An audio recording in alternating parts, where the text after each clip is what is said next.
अस्सलाम वालेकुम नाज़रीन, मैं हूं लुकमान अली और आप देख रहे हैं मेरा यूट्यूब चैनल। उम्मीद करता हूं कि आप सब दोस्त जहां भी होंगे बिल्कुल खैर वाफियत से होंगे।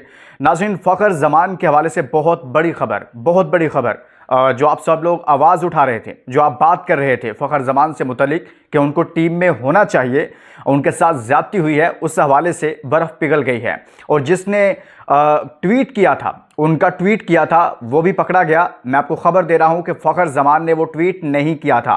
और बोर्ड के अंदर वो कौन सी शख्सियत थी जिसने फ़खर ज़मान को निकलवाया स्क्वाड से, और अब क्या in future chairman PCB Mohsin Naqvi ने उस हवाले से फ़ैसला क्या किया है, आकिब जावेद ने फ़खर ज़मान को के हवाले से क्या फ़ैसला किया है, ये बहुत बड़ी डेवलपिंग स्टोरी है। क्योंकि असल चोर पकड़ा गया है, असल जो मुजरिम था जिसने ये सारा खेल रचाया था, वो अब पकड़ा गया है। और फ़खर ज़मान से मुतलिक सब लोग कह रहे थे कि उनके साथ ज़्यादती हुई है। बाहर कैफ तमाम मामला जो हैं उनमें जो असल मुजरिम है वो पकड़ा गया है। और अब फ़खर ज़मान की वापसी के रास्ते दरवाजे खुल गए हैं। मैं आपको खबर दे रहा हूं और आज की इनसाइड स्टोरी यही है। पूरी डिटेल आपके सामने रखने जा रहा हूं कि कौन असल चोर था, किसने वो सारी साजिश की जिसकी वजह से फ़खर ज़मान को ये सब भुगतना पड़ा, और कौन बोर्ड के अंदर बैठा हुआ है और अब उसकी भी कह लें कि एक तरह से अब खैर नहीं है। मैं आपके सामने डिटेल रखता हूं, लेकिन वो दोस्त जो पहली बार हमारे चैनल पर आए हैं उनसे कहूँगा कि चैनल ज़रूर सब्सक्राइब कीजिएगा। और ये आपका चैनल है, आपका प्लेटफॉर्म है, यहाँ आपको बहुत सारी इनसाइड स्टोरीज़ मिलेंगी। सो आप सब चैनल सब्सक्राइब करें। और बाकी तमाम दोस्त कमेंट्स में जाकर ज़रूर अपने शहरों के नाम लिखा करें जहाँ से भी आप वीडियो देखते हैं, इंडिया से, पाकिस्तान से, कश्मीर से, फिर पाकिस्तान से बाहर हमारे परदेसी भाई मुख्तलिफ ममालिक में हैं। आप सबका बहुत शुक्रिया, आप अपने शहरों के नाम लिखते हैं और वीडियो देखते हैं। इस वीडियो को शेयर भी ज़रूर कीजिएगा। अब देखिए दोस्तों, हुआ क्या था, फ़खर ज़मान को ड्रॉप किया गया। फ़खर ज़मान ने क्या किया था, दो मामले ऐसे थे जो किसी को बहुत बुरे लगे थे। एक थी कनेक्शन कैंप हुआ था, आपको पता है, उसमें तमाम सीनियर प्लेयर्स को बुलाया गया और चेयरमैन पीसीबी वीडियो लिंक पर उसमें मौजूद थे, बोर्ड के ऑफिशियल्स मौजूद थे। उसमें फ़खर ज़मान ने कहा जी मैं कोई बात करना चाहता हूँ। और बात क्या हुई थी, आपको याद है, उन्होंने जो बात की थी उसके बाद भी उनके गिर्द घेरा तंग कर दिया गया था। जो डायरेक्टर इंटरनेशनल हैं उस्मान वाला साहब, उनका नाम आ रहा है कि वो प्लेयर्स के साथ रवैया अच्छा नहीं रखते। एनओसी के मामलात हों, आपको याद है कि उसामा मीर, वो भी चेयरमैन पीसीबी ने कहा था कि आप मेरे साथ खुलकर मामला डिस्कस कर सकते हैं, बात कर सकते हैं। तो फिर हुआ क्या था कि जब उसामा मीर ने भी बात की थी तो उसामा मीर को भी स्क्वाड से निकाल दिया गया था। इसी तरह से जब फ़खर ज़मान ने बात की तो फ़खर ज़मान के गिर्द भी घेरा तंग कर दिया गया। और आखिर में जब बाबर आजम को ड्रॉप किया गया तो फ़खर ज़मान की जानिब से एक ट्वीट आया। उस ट्वीट में जो बाबर आजम की को निकालने की मुखालफत की गई और कहा गया कि वो बड़े प्लेयर हैं, उनको नहीं निकालना चाहिए स्क्वाड से। अब देखें, बाबर को तो रख लिया लेकिन फ़खर को निकाल दिया, जिसका आप तवक्को भी नहीं कर सकते थे।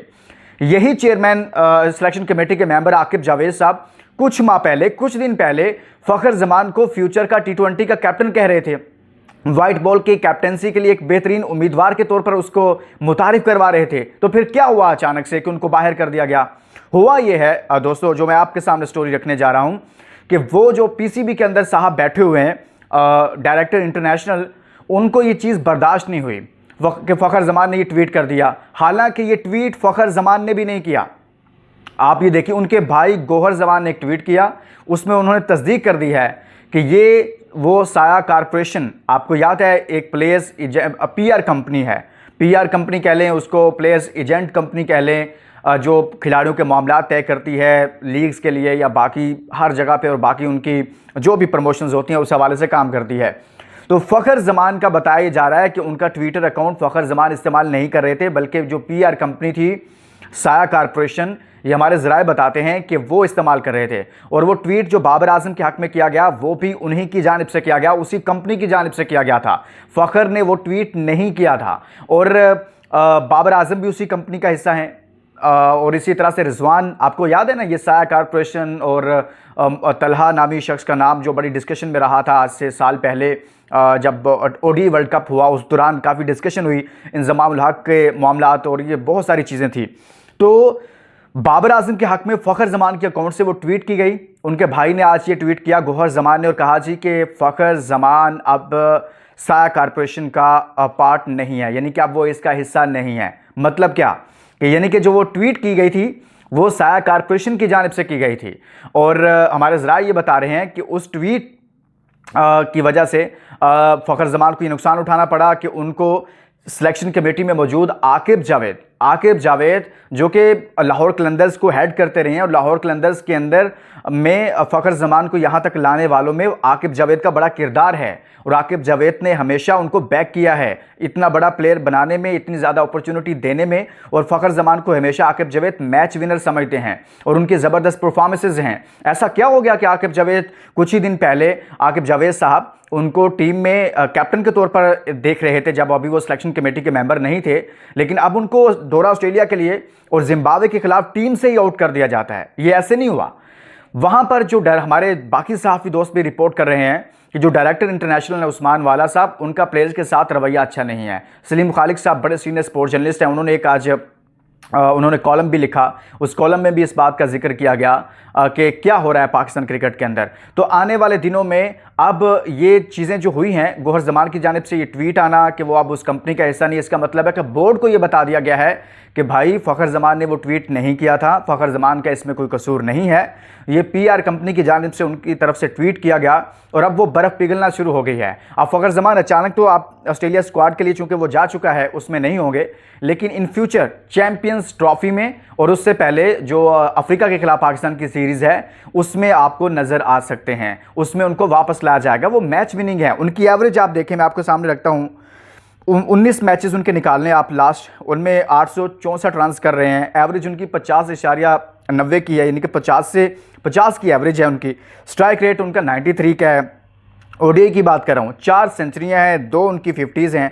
तो ये कितनी ज़बरदस्त परफॉर्मेंस है। कैसे आप फ़खर ज़मान को निकाल सकते हैं, जिसको आप कैप्टन बनाने जा रहे थे उसको स्क्वाड से ही निकाल दिया।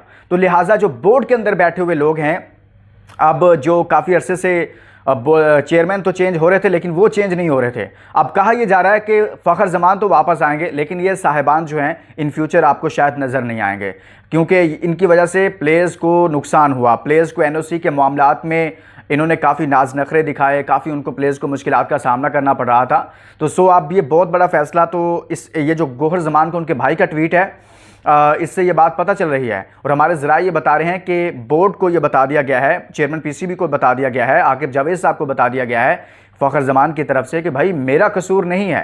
अगर मैंने बाबर के हक़ में ट्वीट किया तो मैंने नहीं की वो ट्वीट। अगर इससे पहले जो मामला थे वो मैंने सच बोला था, जो भी था चेयरमैन के सामने।